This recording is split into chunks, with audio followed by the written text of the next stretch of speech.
Muy bien, pues buenos días a todos. Vamos a empezar con la escrupulosidad en el tiempo que está marcada, después de la presentación que aquí se ha realizado sobre el sexto Seminario Internacional, Redes Públicas y Relaciones Editoriales, y sin más preámbulos, esta primera mesa, que tiene como título la edición en España, en la que me acompañan cuatro queridos colegas, pues vamos a iniciar este arranque. Vamos a plantearnos algunas de las dimensiones que, con un carácter metodológico, quizá pudieran cruzar muchas de las miradas con las que desde distintas disciplinas estamos contemplando la historia de la edición, en el sentido que no se trata tanto de proyectar contenidos en sentido estricto, sino perspectivas de método. Permítame, sin embargo, una reflexión previa antes de dar la palabra a los colegas que nos acompañan en esta mesa y los presente, que hace aproximadamente ahora unos 35 años, son muchos ya, cuando en las primeras investigaciones que me condujeron desde la historia social a plantear una relación con el libro, la lectura, los lectores, algún colega de referencia que en aquella época, y hoy lo sigue siendo, aunque ya efectivamente anciano, me hizo la siguiente pregunta. Hablamos del año 83. ¿Y esto para qué sirve? Claro, era una categoría de la historia social. Estábamos presos de una historia social, de una historia económica, de los grandes procesos, de las grandes estructuras, de tal manera que lo que entendíamos por una historia cultural estaba atrapada en una historia intelectual, es decir, como producto cultural de las élites. La preocupación entonces estaba en los contenidos, en los textos, y sin embargo todo eso se distanciaba de una apropiada contextualización. Entonces no era todavía el tiempo de la historia de la cultura. Este sexto seminario EDIRRED y todo el conjunto de trabajos que con un carácter multidisciplinar se han realizado durante este tiempo, no solamente en España, sino en todos los ámbitos territoriales que nos han reunido aquí, ha permitido ver de que efectivamente no solamente vale, sino vale para mucho, de tal manera que ha adquirido entidad propia, una historia cultural a partir de las cuales enhebramos otras perspectivas de análisis. Entonces, por un lado, estaba la preocupación de la historia de la literatura, con una crítica literaria retrospectiva, intentando plantear toda la historia de la edición literaria desde el punto de vista del texto, autónomo de todo tiempo y lugar. Por otro lado, la historia descriptiva del libro, que planteaba el libro como objeto de manera aislada, y sin embargo, la columna vertebral que empezaba a hacer coincidir múltiples perspectivas de análisis nos hablaba de los intereses desde la historia de la educación, de una renovación de la historia de la literatura, de la lengua, lo que tanto debemos también a las dimensiones antropológicas y a la historia económica, en un sentido de la historia empresarial. Claro, todo esto venía a conducir, a vertebrar múltiples perspectivas de análisis, un carácter multidisciplinar que, lejos de encontrar compartimentos estancos, resulta que en torno a los 90 y los inicios de este primer siglo, de los inicios de este siglo, resulta que quizá hayamos podido encontrar, quizá digo, y es algo que deberíamos de seguir discutiendo, si la historia de la edición nos ha convertido en sí misma en un marco teórico, es decir, un instrumento de análisis con una categoría conceptual que nos permite enhebrar todo este conjunto de perspectivas de análisis, entendiendo con todo el conjunto de operaciones técnicas intelectuales que convierte los textos en objetos impresos y se difunde en la sociedad de la época. Y esto nos lleva, además, a la proyección de las prácticas culturales, la estética de la recepción, es decir, es un recorrido interdisciplinar tan amplio que precisa efectivamente de esta columna vertebral de método en la que yo creo que deberíamos de hacer descansar todo este conjunto de dimensiones y de perspectivas en lo que, en definitiva, ha venido a ocupar una categoría teórica y conceptual como la de la historia de la edición que deberemos de seguir revisando, alimentando, pero que hemos conseguido tener un espacio propio además acoplado a las nuevas tecnologías ahora en el ámbito digital y que desde luego esto augura no solamente su utilidad, sino creo que un proyecto de futuro de gran alcance. Y sin más preámbulos, permítaseme que dé la palabra, por el orden en el que están establecidos aquí, a la profesora Ana Martínez Rus, de la Universidad Complutense de Madrid, que tiene como objeto de interés, aunque no de manera única, es profesora titular de Historia Contemporánea de mi departamento y querida alumna y discípula. Tiene como objeto de análisis, aunque no de manera única, la Segunda República en España, pero lo que le ha permitido también pues, proyectar elementos de la historia de edición vinculada con la historia política. Y por lo tanto, en primer lugar, pues Ana Martínez Rus, cuando quieras. Muchas gracias. Buenos días a todos. Me vais a disculpar un poco, tengo la voz un poco en mal estado. En primer lugar, quiero agradecer a Pura y a todo su equipo que haya hecho posible este seminario. Quiero disculpar a mi compañera Raquel Sánchez, que por distintos motivos profesionales me han impedido estar aquí. Y sin más preámbulos voy a pasar a mencionar algunas cuestiones o comentar algunos trabajos, también como ideas, no de manera sistematizada, y sobre todo también planteando futuros retos digamos, a estudiar o a investigar, ¿no? Podríamos decir que la historia de la edición y de la lectura en la época contemporánea realmente se encuentra en una situación muy dinámica, ¿no?, en la que se ha avanzado mucho y que necesariamente, como comentaba también antes el profesor Martínez Martín, pues tiene que ser por su propia concepción muy multidisciplinar y ha bebido de los trabajos, la metodología de distintas disciplinas, ¿no? Hasta llegar a lo que es hoy, ¿no?, que ejemplificaría muy bien ese dinamismo, pues el propio portal Edired, o los dos volúmenes que el profesor Martínez dirigió sobre la historia de la edición, ¿no?, que atraviesan el siglo XIX y XX. Pero realmente querría hacer un poco de una breve historia y sobre todo señalar algunas carencias, ¿no?, en el sentido de que, centrándonos solo en la edición literaria, que es mucho, ¿no?, pero que no es todo, es verdad que todavía, por ejemplo, carecemos de mayores de monografías sobre casas editoriales o sobre editores, ¿no? Esto en buena medida, como todos sabéis, se debe a la falta de acceso a fuentes de estas firmas editoriales que permitieran unos mayores trabajos, ¿no? Desde esos pioneros en los que se acercó José Carlos Mayner, ¿no?, es lógico que desde la filología, desde la historia de la literatura, fuera ese primer acercamiento, ¿no?, o los de hispanistas como el profesor Jean-François Botrel, ¿no?, sobre la Casa Hernández, sobre Páez, Perlado.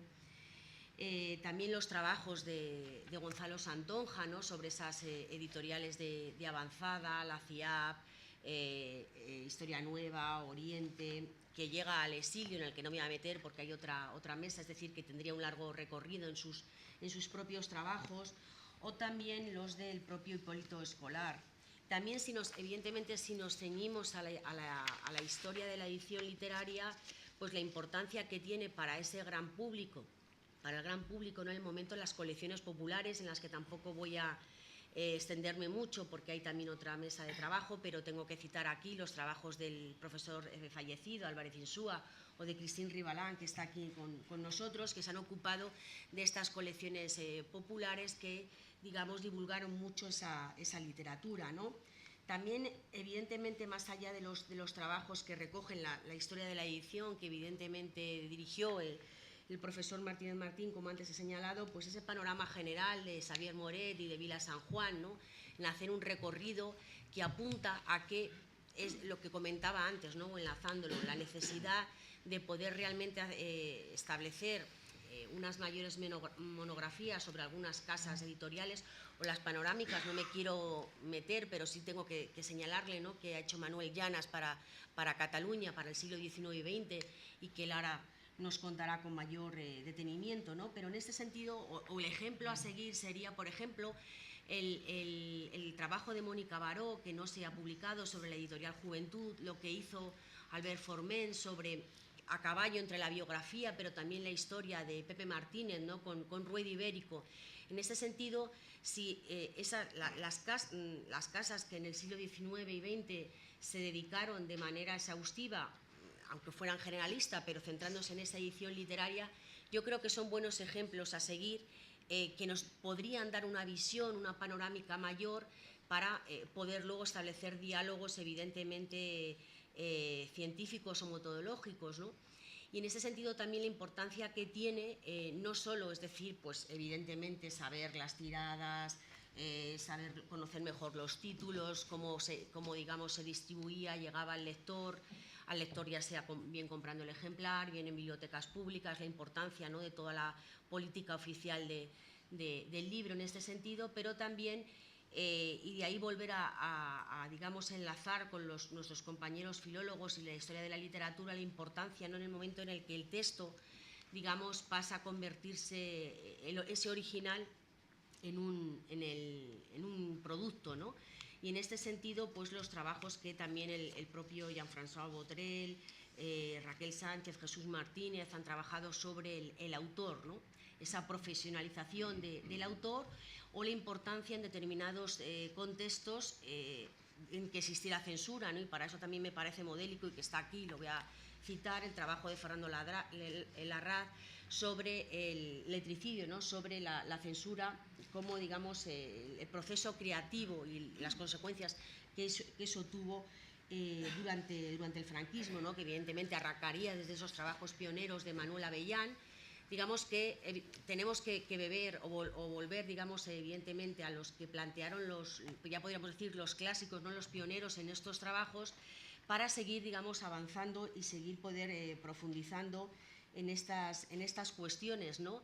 Relacionándolo, es decir, desde por el propio ciclo del libro, ¿no?, la vida del libro, desde su creación hasta, es decir, esa producción, comercialización y ese consumo, ¿no?, donde que evidentemente lo abarcaría o lo englobaría una historia de la edición y de la lectura que, como decía antes también el profesor Martínez, pues ha ido pasando por distintas etapas y englobando, digamos, teniendo en cuenta la faceta como objeto evidentemente económico, que es fundamental, ¿no?, a la hora de acercarse a la historia de la edición, pero también como un proyecto cultural, ¿no?, es decir, la importancia que tiene el programa, ¿no?, el proyecto de las distintas firmas editoriales, y en su contexto, evidentemente, ¿no?, en la sociedad en la que se tiene que desarrollar, y atender a las distintas estrategias que evidentemente desarrollan, emplean estos actores fundamentales en la historia cultural de un país, como es el editor, para, evidentemente, pues desde divertir, recrear, elevar el nivel cultural, ¿no? Y en este sentido sí que es verdad que si de algo adolece, y sería interesante seguir profundizando, es de mayores biografías de estos, incluso también no contamos con demasiadas memorias, es decir, si atendemos a todos los que evidentemente, pues solamente haciendo un breve recorrido, ¿no?, sobre el siglo XIX y XX, no existen demasiadas memorias o autobiografías de los propios editores, ¿no? Algunas existen que nos son muy útiles, pero es verdad que en este sentido yo sí que reclamo, reivindico la necesidad de poder hacer biografías, ¿no?, de algunos de estos editores, y al mismo tiempo monografías sobre las casas, las firmas que dirigieron, ¿no? Más allá de también algunos nuestros colegas encabezado por Manuel Puelles y Julio Berrio de Educación, ¿no?, que se han acercado, por ejemplo, a la Casa Saturnino Calleja, ¿no?, que evidentemente con un público que no debemos olvidar, el infantil, ¿no?, dentro también de esa edición literaria, ¿no? Por tanto, creo que insisto, se ha avanzado mucho, pero a veces también estamos en parte pues, condicionados por las fuentes a las que tenemos acceso, tanto oficiales como privadas, y en este sentido sí que sería interesante poder trabajar pues más estas fuentes, ¿no?, que por ejemplo existen pero no son a veces accesibles, ¿no?, como el caso de la Casa Gustavo Gili, que ha trabajado Philippe Castellano, en que incluso la propia firma pues sacó adelante un trabajo sobre lo que había hecho. Entonces, en este sentido creo que también sería interesante poder bucear en mayores fuentes que nos permitan completar lo mucho que falta, a pesar de lo mucho que se ha avanzado, y para poder luego, evidentemente, establecer una mayor historia comparativa, ¿no?, como digamos es el objetivo de este propio seminario con otros países, ¿no? Y nada más, no me quiero extender más, quiero dar la palabra al resto de la mesa. Muchas gracias.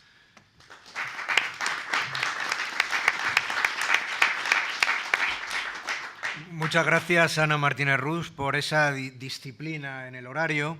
Y, en segundo lugar, según el orden en el que aparece en el programa, pues cedo la palabra a Manuel Llanas Pont, de la Universidad de Vic, Universidad Central de Cataluña. Tiene también una larguísima experiencia y publicaciones en la historia de la edición en Cataluña, desde el siglo XVII hasta el siglo XX, y desde el XV hasta el XX, y además, bueno, pues tiene unas referencias, si Ana Martínez Rus procede de la historia contemporánea, en los términos de la historia social y política, pues desde el punto de vista de la lengua, filología, en un sentido amplio. Por lo tanto, Manuel Llanas, pues tiene la palabra. Muchas gracias. Buenos días a todos. Y quisiera también empezar expresando mi agradecimiento a los organizadores de este evento, que yo deseo y espero y supongo va a ser muy fructífero. Vamos a ver, en primer lugar quisiera, siguiendo las instrucciones recibidas de la organización, yo he dividido mi exposición en una especie de exordio muy breve, que viene a decir qué he hecho hasta ahora desde mi universidad. En primer lugar, desde mi universidad se han redactado aproximadamente una quincena de entradas, entre semblanzas de editores y fichas, digamos, sobre editoriales. Y por otra parte, también he tratado de reclutar colaboradores, una tarea que ha dado frutos más bien precarios, puesto que en mi universidad no se imparte ninguna titulación de filología. Mi compromiso a partir de ahora es reclutar más colaboradores entre amigos, conocidos y saludados de otras universidades o centros docentes. ¿Qué debería hacerse, a mi entender, a corto y a medio plazo? Desde la óptica, que es lo que me han pedido, la edición en Cataluña, que es lo que yo estudio, en ambas lenguas hay que aclararlo, fui tomando unas notas y voluntariamente se me ordenaron en una especie de decálogo, que es lo que voy a resumir aquí. En primer lugar, creo que conviene, y eso sí que a corto o a cortísimo plazo, elaborar un censo de editoriales en catalán y en castellano, sin olvidar que hay muchas que publican en ambos idiomas. Segundo, elaborar un censo de editores, en el doble sentido, los propietarios de las empresas y los que se llamaba hasta hace un tiempo directores literarios. En tercer lugar, una especie de apéndice de los dos primeros puntos. Considero muy arriesgado, en cambio, que se redacten entradas sobre colecciones de editoriales, porque se puede tender a una atomización que convierta el proyecto o que multiplique, digamos, las dificultades del proyecto. Lo digo porque ahora mismo en el portal hay alguna entrada referida a alguna colección. Pero bueno, es una cuestión que hay que debatir y por lo tanto este es justamente mi punto de vista. Cuarto punto. Elaborar un mapa de la edición no tan solo en el exilio de 1936-1939, sino en los exilios del siglo XIX. Y elaborar ese mapa por países de acogida. En quinto lugar, segregar de la webgrafía que ahora mismo existe en el portal, de la sección llamada Portales institucionales y temáticos, selección de sitios web, los enlaces que remiten a los web cuyo contenido se ciña más a editoriales y editores, como pongamos por caso el enlace al Patrimoni d'Editors i Editats de Catalunya, de la Biblioteca de Catalunya, o al blog Negritas y Cursivas, que es uno de los especializados en la historia de la edición. Y una vez agrupados bajo una nueva denominación, creo que debería tener una pestaña propia en la primera página del portal. Ahora mismo, bajo la denominación de webgrafía, hay una lista muy larga y heterogénea de enlaces que se clasifican en una serie de epígrafes cuya mención omito porque están al alcance de todo el mundo. Cabría añadir, todavía en el quinto punto, a la webgrafía, en fin, enlaces a los trabajos de posgrado y a las tesis sobre historia de la edición accesibles en la red. Sexto punto. Inventariar las fuentes documentales en bibliotecas y archivos para, a continuación, digitalizar el mayor número posible e incorporarlas al portal. Ejemplo, estoy hablando de documentos esenciales, como las actas de reuniones de 3 corporaciones gremiales catalanas anteriores a 1939, el Centro de la Propiedad Intelectual, cuya documentación está en el Archivo Nacional de Cataluña, el Instituto Catalán de las Artes del Libro, cuyos fondos se encuentran en la Biblioteca de Cataluña, y la Cámara del Libro de Barcelona, cuyos fondos se hallan, voy a decir, absurdamente repartidos entre el Archivo Nacional y la Biblioteca de Cataluña. De estos organismos se conservan las actas de las reuniones y yo creo que digitalizar esas actas y ponerlas al alcance de todo el mundo en el portal es una labor benemérita que puede contemplarse por lo menos a medio plazo. Séptimo punto. Completar y discriminar la bibliografía y las fuentes documentales.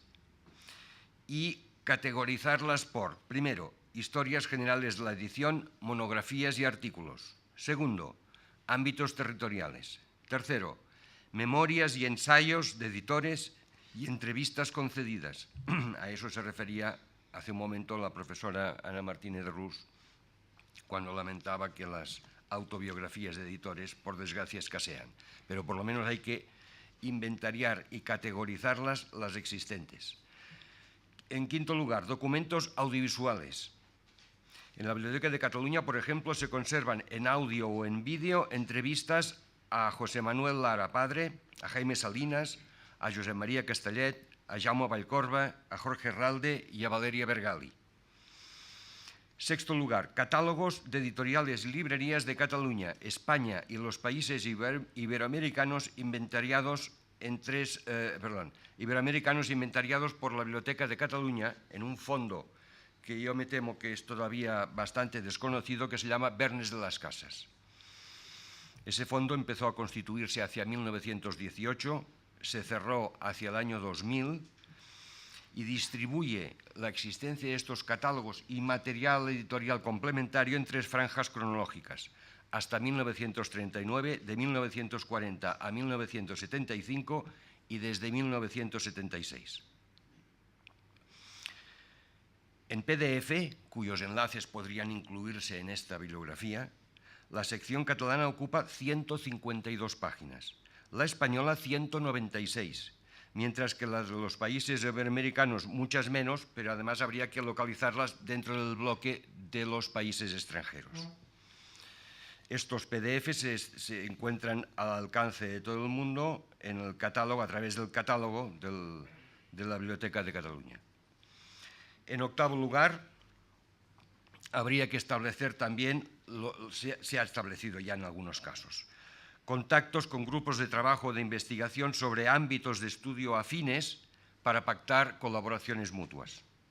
Por ejemplo, con grupos que estudien, por supuesto, algún aspecto de la edición, pero también grupos que estudien la literatura infantil y juvenil, la historia en la traducción, la actividad cultural y política de los exilios de los siglos XIX y XX, o bien la sociología de la literatura. En noveno lugar, relacionar un conjunto de instituciones públicas y privadas vinculadas en mayor o menor grado al mundo del libro y de la edición, a las que se pueda recorrer en demanda de ayudas o de becas para retribuir estudiantes o investigadores en fase de formación, a fin de que digitalicen fuentes informativas o entrevisten a personalidades significativas del mundo de la edición. Eso me consta que se ha empezado a hacer, pero sin, digamos, el apoyo de instituciones, este tipo de instituciones a las que me refería, es muy difícil continuarlo. Me atreví a escribir algunos ejemplos, pero reconozco que en algún caso es un brindis al sol. Pero, en fin, Organismos como el Observatorio de la Lectura y el Libro, l'Agència de l'ISBN, la Direcció General d'Arxius, Biblioteques, Museus y Patrimoni de la Generalitat de Catalunya, los gremios de editores o la Federación de Gremios de Editores de España.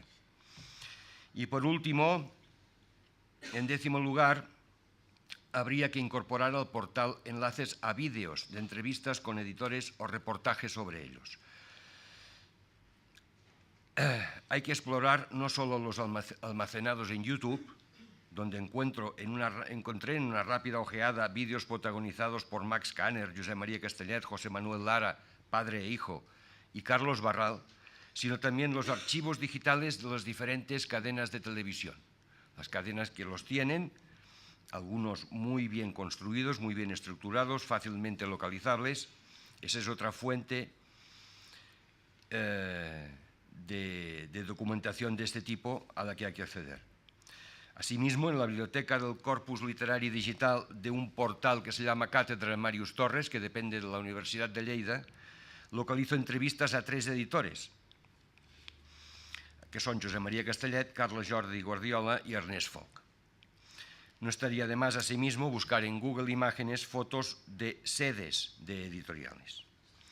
Con esto termino el decálogo. No diré que los 10 mandamientos se resuman en 2, pero, en fin, eso es lo que se me ha ocurrido para aportar a esta sesión de esta mañana. Muchas gracias.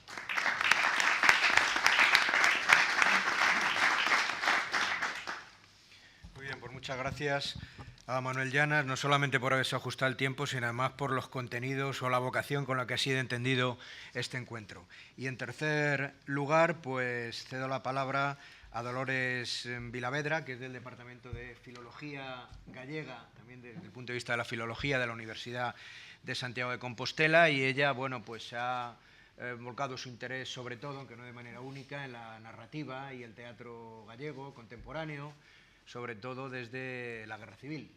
Y por lo tanto, pues le cedo la palabra también para que aporte lo que considere oportuno en esta sesión.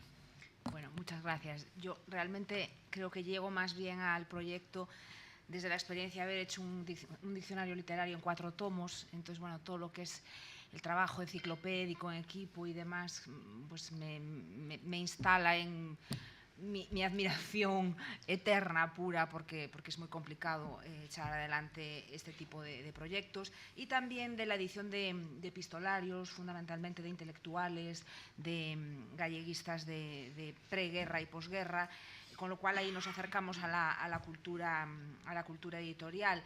Bueno, yo quería un poco aprovechar la ocasión para hablar de algo que seguramente los compañeros y las compañeras no conocen demasiado, que es un poco el mundo de la cultura gallega y de la edición especialmente, ¿no?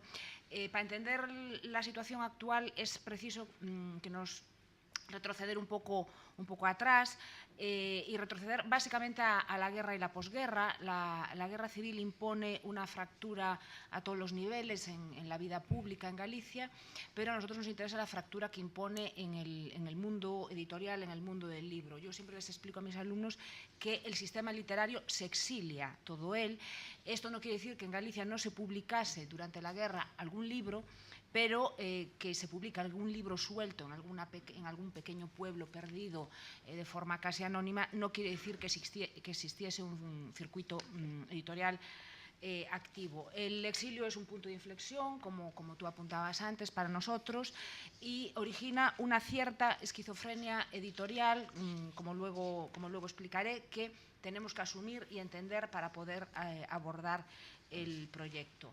Después de una década de absoluto silencio editorial, comienza la lenta reconstrucción. Por una parte, el camino de pequeñas editoriales muy especializadas que vienen del mundo de la bibliofilia, del libro antiguo y demás.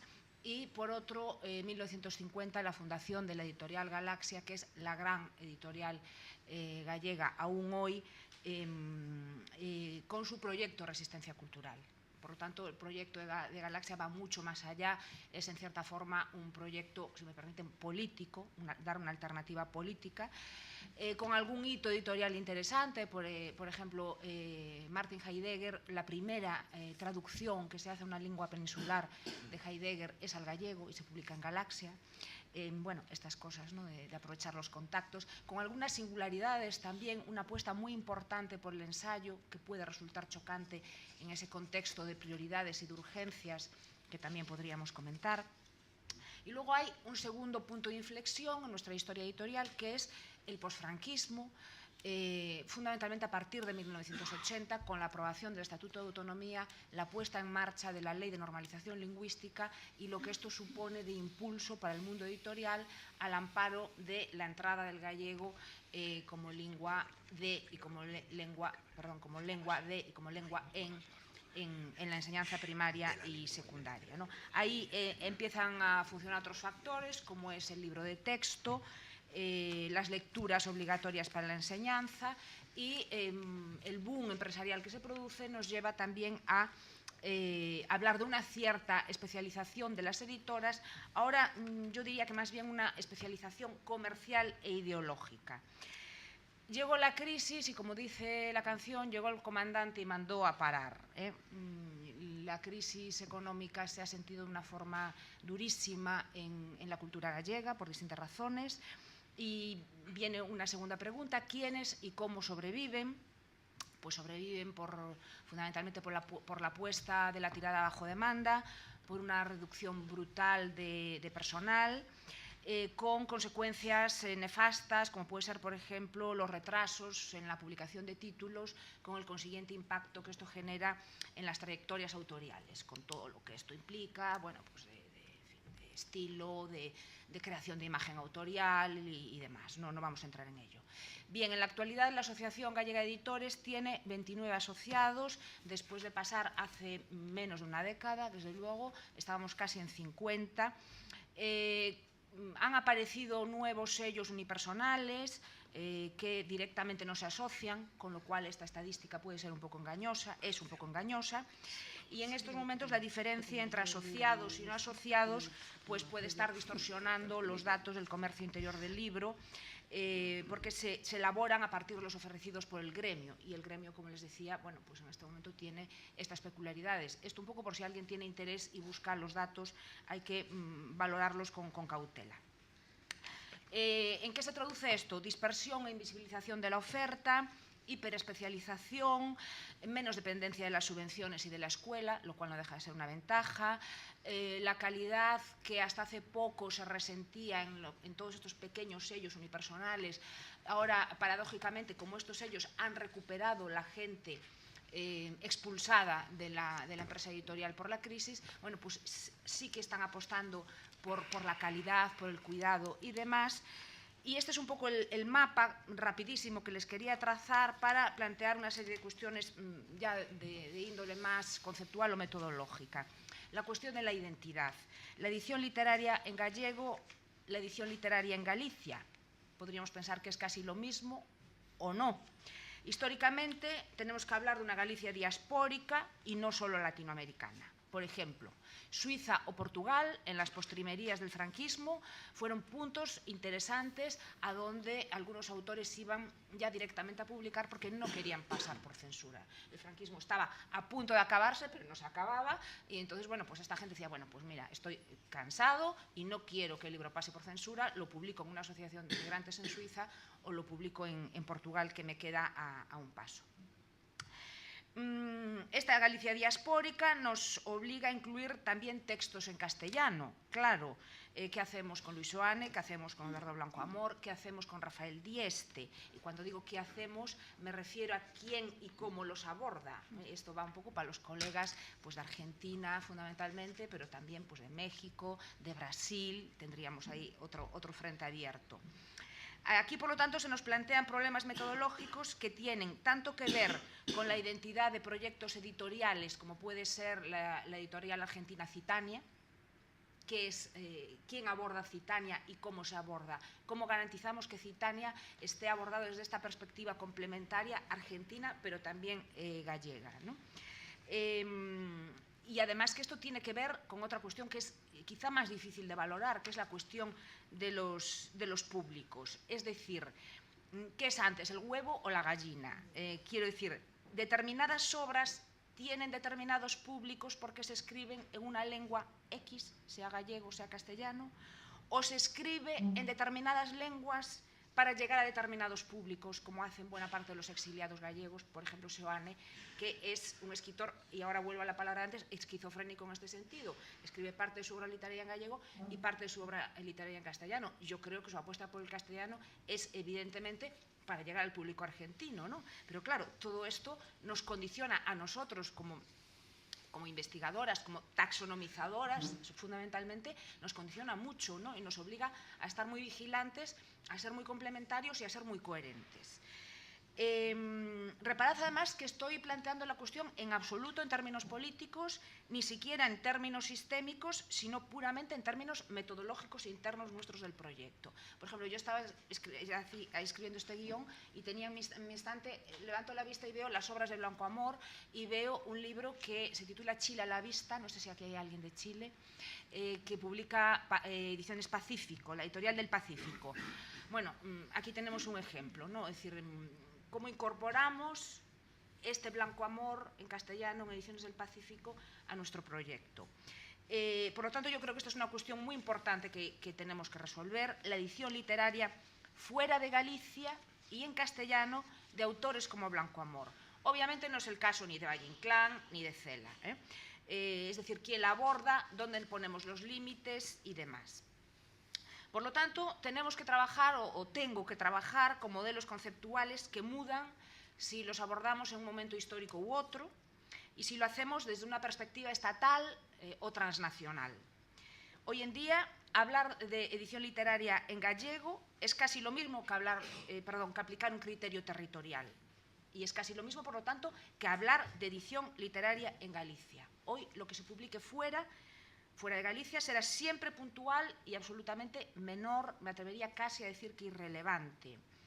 Al revés también, lo que se publique en estos momentos en Galicia en castellano creo que merece la misma categorización. Pero desde un punto de vista diacrónico y teniendo en cuenta que nuestro proyecto se inicia en 1800, tendremos que atender también a la edición gallega que incluya edición en castellano y fuera de Galicia. Lo que complica para mí extraordinariamente el asunto, tanto desde un punto de vista casi, si se me permite, epistemológico, como práctico. O sea, me muevo un poco también en esa esquizofrénica, ¿no? De querer ser muy práctica y al mismo tiempo tener que resolver cuestiones epistemológicas, un poco sobre la marcha. El caso de la propaganda literaria puede ser un buen ejemplo, ¿no? Y cuando me refiero a la cuestión práctica es quién se encarga de cada cosa, de la propaganda literaria como editora, de la atención que le presta al gallego, cómo deslindar, cómo evitar reiteraciones, vacíos y demás. Tenemos que atender también, sigo moviéndome en el territorio de la esquizofrenia, como ven, al caso de desdoblamiento de sellos que han creado sucursales gallegas dotadas de perfil editorial propio. Esto es muy evidente en el caso del libro de texto. Santillana ha creado su sucursal Obradoiro, por ejemplo, plantea menos problemas, creo, pero hay otros casos como la editora Nigratrea, que surge de Trea, una editora asturiana, que en un momento dado establece una alianza y crean un sello que se llama Nigratrea y que tenemos que abordar también desde alguna perspectiva. Bien, el estado del trabajo hasta hoy, yo he hecho al revés que mi compañero de Vic, porque tenemos menos hecho y yo soy casi una recién llegada al proyecto, pues es que hay algunas voces sueltas, hechas, como siempre sucede con el voluntarismo, pues aquí te pillo, aquí te mato, con ese control de calidad exhaustivo que Pura siempre ejerce, no le cuelan nada, creo. Es decir, yo he estado viendo bastantes páginas, bastantes entradas y me parecen todas de una calidad magnífica, muy bien escritas. No sé si es que el equipo ha estado corrigiendo mucho. Yo me he matado a corregir voces de mi diccionario literario y en algunos casos tienes directamente que tirar la toalla porque implicaría reescribir toda la entrada. Y me ha gustado muchísimo el estilo, porque creo que no es tan neutro ni tan aséptico como se espera a veces en este tipo de plataformas, pero está muy cuidada la redacción y, por lo tanto, felicidades a quien corresponda. Decía que hay algunas voces sueltas que yo creo que Pura ha ido fichando gente especialista en determinados puntos y aquí te pillo, aquí te mato, por favor, me escribes una entrada de esto, pero creemos, y cuando hablo en plural ahora es porque yo se lo he hecho saber y ella ha estado de acuerdo conmigo, creo que es urgente un primer abordaje sistemático que garantice una representación coherente de la historia editorial gallega en un primer nivel de importancia, evitando los desequilibrios, sobre todo cualitativos, que son los que más me preocupan a mí.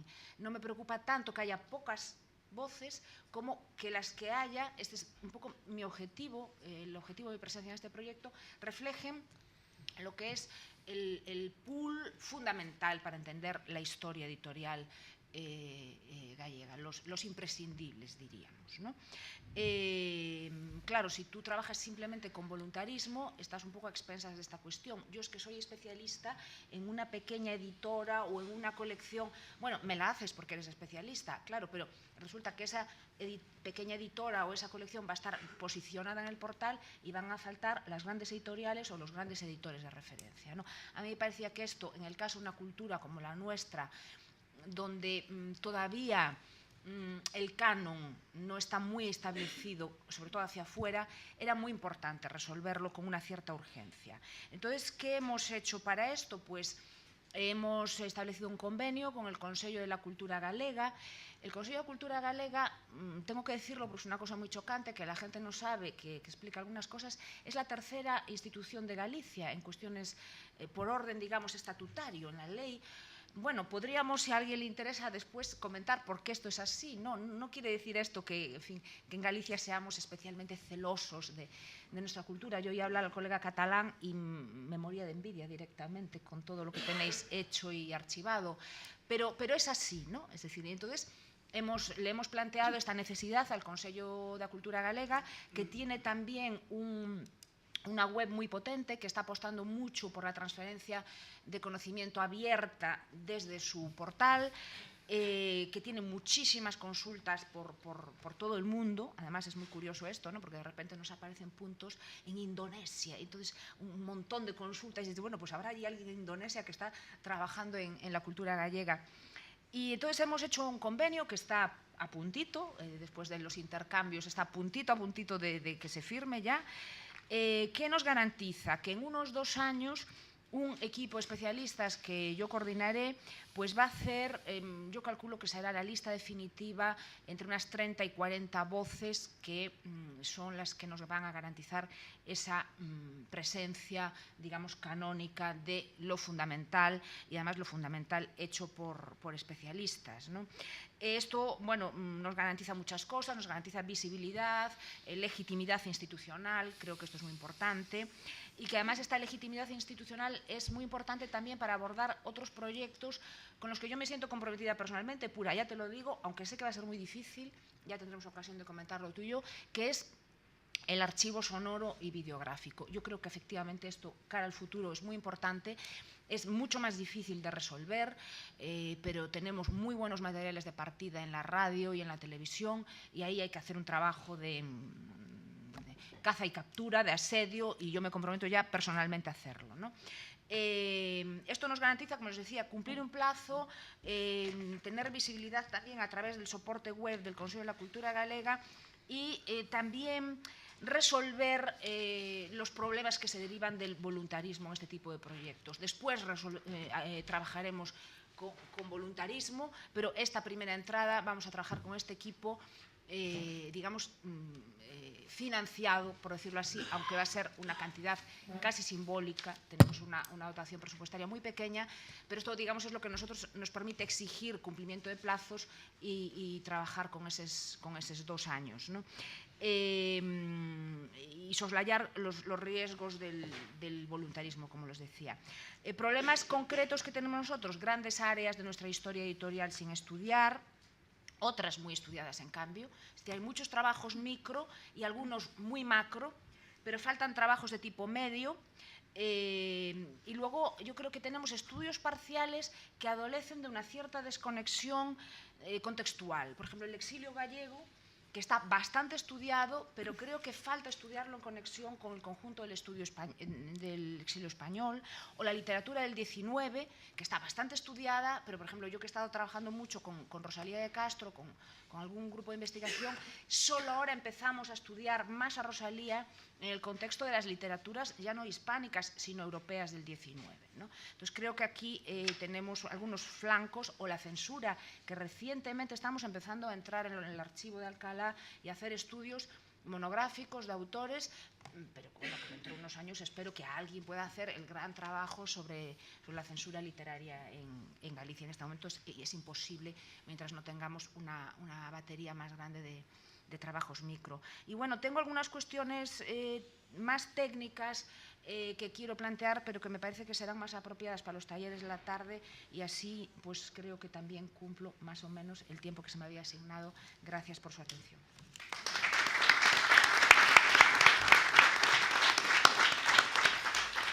Muy bien, pues muchas gracias. Y ahora tiene la palabra Miren Ibarlucea Santisteban, que es profesora del Departamento de Didáctica, en este caso, de Didáctica de la Lengua y de la Literatura de la Universidad del País Vasco, y desde este punto del campus de Vizcaya. Y en este caso, bueno, pues su procedencia, su interés disciplinar procede de la traducción, del ámbito de la traducción, si no me equivoco, de la literatura vasca. Pues nada, miren, cuando quieras.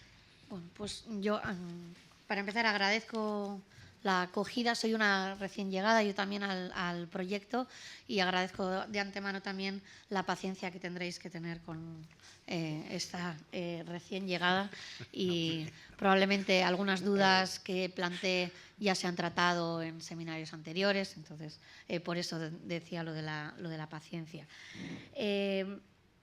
Para la presentación de hoy había dibujado un esbozo un poco general del campo editorial vasco en la línea del tiempo, pero trataré de ser muy breve por cuestiones de tiempo, y he realizado un listado de problemática y dudas metodológicas que me iban surgiendo un poco mirando ¿no? la página web del proyecto, y bueno, todo lo que aquí presentaré parte de la base de que que el estado de la cuestión del trabajo es el kilómetro cero, es decir, partimos hoy y tras las jornadas montaremos el grupo de trabajo y todo lo demás. Entonces, todo lo que escuche aquí me servirá para montar la estrategia de creación del grupo de trabajo. Saltaré un poco esta introducción general. Sí que existen trabajos sobre el campo editorial y sobre todo historias de las imprentas hasta el siglo XIX. Está más trabajado ese ámbito, pero hay menos trabajos sobre el campo editorial a partir del XIX. Pero bueno, para introducir un poco el tema, efectivamente es a lo largo del XIX cuando se empieza a estabilizar un poco este proceso de estructuración del campo editorial, del campo de las imprentas en el País Vasco, ¿no? Sobre todo empieza a establecerse con el renacimiento cultural vasco, que efectivamente luego se interrumpe, ¿no? con la Guerra Civil. Pero bueno, pues a principios del siglo XX, como veis, se multiplican las publicaciones, pasan de ser pues 350 entre los años 1896 y 1915 a ser casi el doble en los próximos 20 años, ¿no? En este siglo, ¿no? Pasa a ser el centro editorial el País Vasco peninsular. Hasta entonces casi todas las publicaciones se hacían en el País Vasco francés, por decirlo de algún modo, ¿no?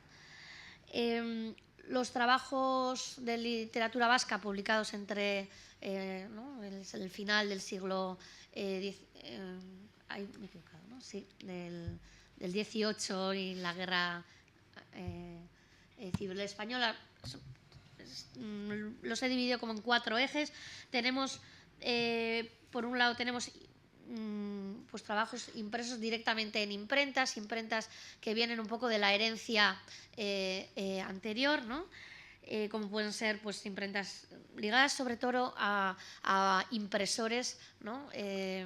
A personajes, impresores a personas, impresores como pueden ser López Mendizábal, la Casa Baroja, José Astui, Florentino Elosu. Luego también tenemos asociaciones culturales o religiosas que son promotoras, digamos, de ediciones como Jaungo Sale, Euskaltzaleak, Iñaki Deuna.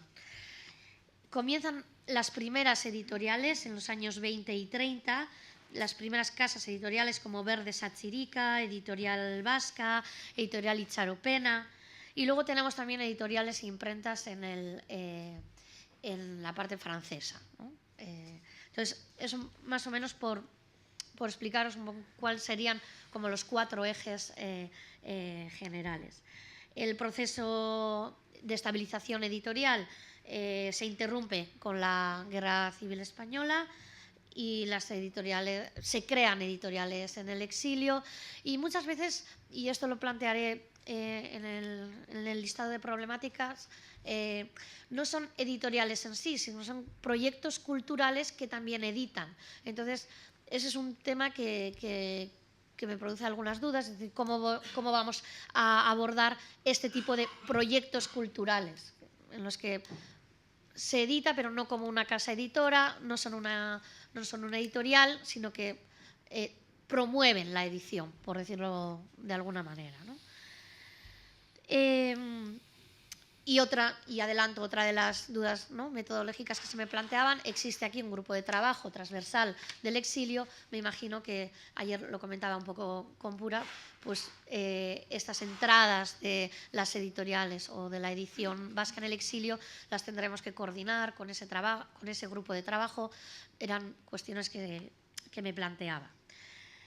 Apenas se publica nada sistemáticamente hasta la década de los 50. Casi todos los trabajos hasta entonces se publican fuera de Euskal Herria y bueno, pues no se puede hablar de una estabilidad hasta bien entrada la segunda mitad del siglo XX. Entonces, hasta la década de los 70 y los principios de los 80 se produce, bueno, pues como un afianzamiento mínimamente estable. Ahí sí que surgen casas editoras como Auñamendi, que vienen un poco del legado de las editoriales como Itxaropena y el trabajo de editores como Stornes Lasa. Se crea también una editorial alrededor del santuario de Aránzazu y los franciscanos, que era un punto cultural muy importante, ¿no? EFA Editorial, la gran enciclopedia vasca, Chertoa. Pero bueno, el gran boom editorial viene con la oficialidad de la lengua vasca, su inclusión en la enseñanza pública, y ahí se crean muchísimas casas, muchísimas, en relación a lo anterior, casas editoriales con distintas, y tenemos casuísticas muy distintas, ¿no? La editorial, por ejemplo, Mensajero, que luego se desdobla y de ahí se crean otras dos. Entonces, eso también me plantea dudas si deberíamos abordarlo todo en una línea o tratar los desdobles en semblanzas distintas. Son dudas que se me planteaban. Y hoy por hoy, pues podemos decir que existe un campo editorial más o menos estable, estructurado, con distintos circuitos, y esto también ya se planteaba, ¿no? Si tenemos unas editoriales mayores o centrales, pero existen también circuitos más pequeños, incluso más especializados, y además creo que la última tendencia es a crear editoriales o casas y proyectos muy pequeños y específicos, además con nuevos modos de hacer, ¿no? Creo que se vuelve también a la suscripción y, bueno, pues todas estas cosas no sé cómo las abordaremos o bueno, por lo menos hay que plantearlas para poder definir el tipo de agente que vamos a incluir en esas semblanzas, ¿no? Entonces, la problemática, yo vengo del campo de los estudios vascos, del ámbito de la literatura y la sociología de la traducción, y claro que existen trabajos sobre literatura en euskera, sobre literatura vasca traducida, de temas vascos en otras lenguas, y bueno, pues más o menos creo que todas esas editoriales, colecciones, proyectos son más fáciles de catalogar desde mi punto de partida, pero ¿qué hacemos con las editoriales monolingües que editan en francés o en español con sede en el País Vasco, ¿no? Esas se me plantean como con más dificultad de abordar desde mi punto de partida. Entonces, pues esto es algo que planteo, como no sé si deberíamos trabajarnos nosotros, algún otro grupo. Bueno, son dudas que se plantean. Lo mismo con las editoriales del exilio y de literatura infantil y juvenil, que ya he avanzado anteriormente.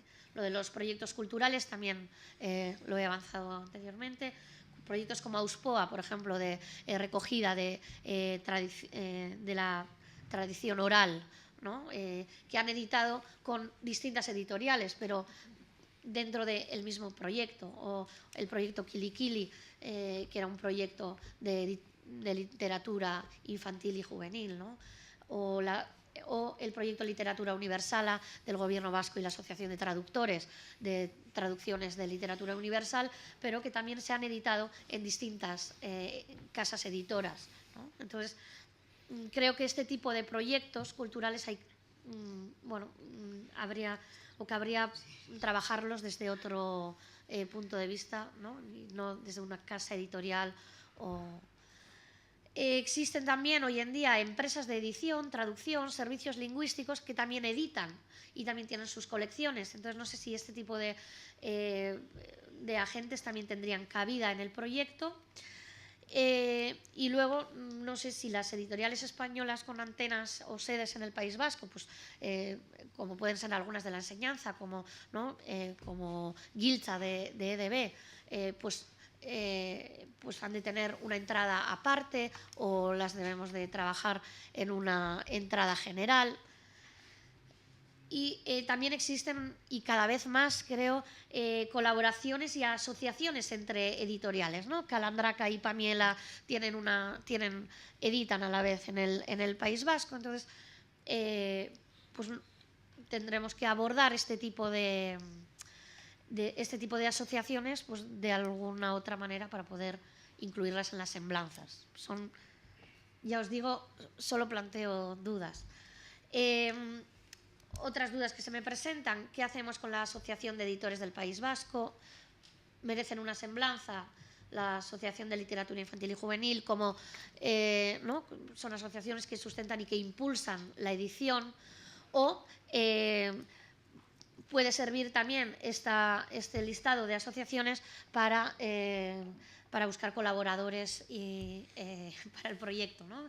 EISI, Asociación de Traductores, el Instituto Etxepare, que también tiene colecciones, la Academia de Lengua Vasca, la Feria del Libro y Disco de Durango, ¿no? Que es un poco la agrupación de todas las editoriales en el País Vasco. ¿Merecen una semblanza? No. ¿Cómo las abordamos? Las colecciones de diarios, de universidades, de asociaciones culturales, de diócesis, en el listado y en la cata que he hecho al principio las he puesto agrupadas, pero no sé si merecería trabajarlas por grupos, pues ediciones y colecciones en diarios, ediciones y colecciones diocesanas y religiosas, o cabría tratarlas individualmente. Es otra duda que se me plantea. Las editoriales efectivamente que se desdoblan, que se unen, ya lo he comentado antes, y luego, pues sobre todo, pues eso, que algunos agentes no están ligados solo a un proyecto, sino a varios. Entonces ahí, claro, pues se me plantea otra problemática otra vez, ¿no? existen ya algunas entradas, por ejemplo, en la enciclopedia Uñamendi, en la Casa Baroja tiene una, Isaac López Mendizábal, el editor, tiene otra, la editorial Icharopena tiene otra. No sé si cabría, por ejemplo, gestionar esas entradas y poderlas traer a la red, o pedir a esos autores que las redacten. Bueno, y idem para la fonoteca y la videoteca, ¿no? He realizado una pequeña cata en la página web de la Radio Televisión Vasca, y tenemos, por ejemplo, una entrevista a Bernardo Estorrasa, una entrevista a Juan Pedro Bator, periodista y editor, que escribe un libro sobre su padre editor, y bueno, le hacen una entrevista, o parte de un programa llamado Capital Cultura que trata de Leopoldo Fugaza, ¿no? En ese caso habría que editar el vídeo porque trata de dos personajes y se van intercalando. Entonces, no sé si este tipo de cosas hay que gestionarlas, o deberíamos gestionarlas pues con la Radio y Televisión Vasca para poder integrarlas en el portal de alguna manera, o si cabría poner un link a estos programas o a estos vídeos. No sé cómo lo habéis hecho en otras áreas, entonces eran un poco dudas que se me planteaban, ¿no? Entonces, solo hasta el día de hoy no hemos realizado más que el mapeo de editoriales a tratar, pero bueno, efectivamente, no sé si después podremos gestionar la supresión o la inclusión de algunas otras que no habíamos previsto, porque efectivamente es ahora cuando vamos a empezar a trabajar en ello. Y eso es lo que tenía para presentaros hoy. Muy bien.